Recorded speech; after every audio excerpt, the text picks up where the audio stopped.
So this next clip is absolutely incredible. You're going to listen to a Donald Trump voter flip for Bernie Sanders on live TV on C-SPAN. Last election, I trusted Trump. I thought he was going to throw a monkey wrench into the elite establishment and make America great again. And I'm just a regular guy. I'm in sales, and I thought that the whole economy would change across the spectrum. Well, here we are 4 years later, and I got to say, he lied. I'm no better off. My friends who are regular workers are no better off. The Midwest, the Electoral College, no better off. And so this year, if I don't have someone to challenge him on our side, I'm voting for Bernie. I'm voting for Bernie because he makes the most sense. By the way, I'm paying $387 for a bottle of diabetic medicine. So there are a lot of issues I like with Bernie, and he just makes more sense. Healthcare for you, your top issue?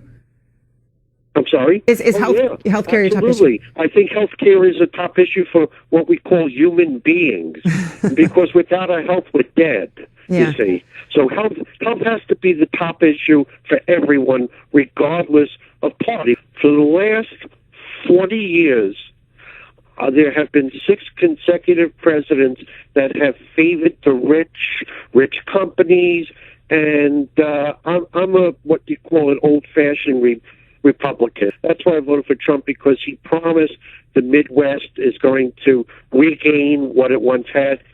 Ask anyone in the Midwest. Ask people in the middle of the country, are they better off? The answer is hell no. And Bernie Sanders is the only person running that's for actual people. Anytime anybody in the media tries to make the argument that, well, electability is what's so important, just understand, number one, that's a made-up concept that the establishment trots out to bolster their preferred candidates the entire time, because they always argue it's the centrists and the corporatists who are the most electable. We need to care about electability. Your response to that needs to be, well, actually, yes, electability is important, but Bernie Sanders is the most electable. You want to know how I know that? All of the polling data. It's Bernie who's up like a dozen points on Trump in the Rust Belt across the board. He has the biggest lead on Trump. So I do think electability is important, but Bernie's the most electable. And also, never let the electability thing gaslight you into making up your own mind about who you support. Because if that's all, like if you buy into that premise that that's all that matters, then what you're saying is beating Trump is it. That's the end-all be-all. Well, no. What if your way of beating Trump is to pick somebody who agrees with him on 80% of the issues? Well, then it's really not like, wow, congratulations. Now there's, we're still doing 80% of what Trump wants done, so you didn't really defeat Trump in the sense that you defeated his policies. You kind of agree with his policies. So, I think that's so important that you don't let them gaslight you with this idea of electability. Pick who fits your ideology, your policy preferences the most. But even if we buy into that framework of electability is important, okay, Bernie's leading in terms of electability. He's doing best in the specific places he needs to do well in order to beat Trump. And now this is another example. We covered the Fox News town hall. Bernie Sanders crushed on the issue of trade and on the issue of the destruction of, factory towns and cities across this country, particularly in the Rust Belt. But this is an example of literally a Trump voter flipping for Bernie on TV, live.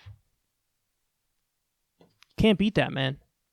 See, the thing that's great about the populist left candidates like Bernie is that they hold the Democratic base because they're populist left and they're fighting for all of the Democratic base issues. Medicare for all, free college, living wage, and the drug war, so on and so forth. But those ideas that hold the Democratic base are also the ideas that chip away at center-right voters and moderate voters. Because again, the polls show 51% of Republicans want Medicare for all. The polls show a majority of Republicans are fine with raising the minimum wage. So if you're for, like this dude said at the end, if you're for actual people, they sense it, and they're going to vote for you. And so this is just the beginning, man. This is just the beginning. Bernie holds the base while chipping away at the former Trump voters who are not bigoted. Bernie's not going to get the people who are bigoted and are voting because they're bigoted. He's not going to get the David Dukes. He's not going to get the Richard Spencers. Their whole reason for supporting Trump was he wants to ban all Muslims from coming into the country. He said that, the Mexicans coming here are criminals and rapists, and he assumes some are good people. He wants to build a wall. If for the segment of the pro-Trump people who were for him because of his primitive social issues beliefs, they're not going anywhere. They're going to stick with Trump. But everybody else is going to say, oh, well, obviously Bernie. He's actually anti-establishment. He's actually fighting for working people, and he's actually going to do right by Americans. So it's a no-brainer. He's going to crush him if he gets to the general. I'm telling you, man, Bernie is going to crush Trump. Don't take it from me. Take it from this random C-SPAN caller.